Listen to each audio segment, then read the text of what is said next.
जनाब।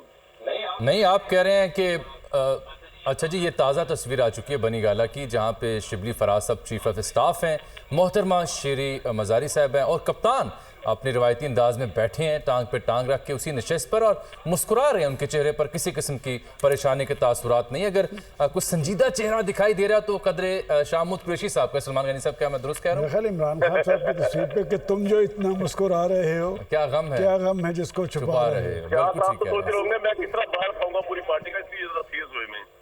अच्छा, शाहमूद कुरैशी साहब जो हैं, कामरान शाह साहब, वो कदरे मगमूम दिखाई दे रहे हैं। और मगमूम नहीं है, उनके इसलिए है कि उनके ऊपर पूरी पार्टी का बोझ आ गया एकदम। मेरे ख्याल शामी साहब से पूछना चाहिए कि शामी साहब ये सिलसिला पाकिस्तान में इसी तरह चलता रहेगा?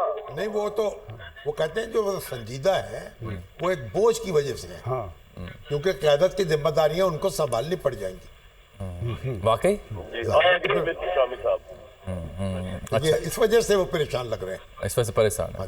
बिल्कुल परेशान नहीं स्वामी साहब, वो इस वजह से परेशान नहीं है, वो इस वजह से तो खुश है कि क़यादत वो ये परेशान इस तरह। अच्छा, अंदर से खुश है, अंदर से खुश है, सुने, अंदर से खुश है लेकिन परेशान नहीं है जेन्युइनली। वो आपको मेरी आवाज आ रही है? बिल्कुल आ रही है, सुन पा रहे हैं। वो परेशान, हम चाह रहे हैं कि आपकी तस्वीर भी आए, कोई स्काइप वगैरह ऑन करे ना, ताकि लोग आपके तासुरात भी देख सकें।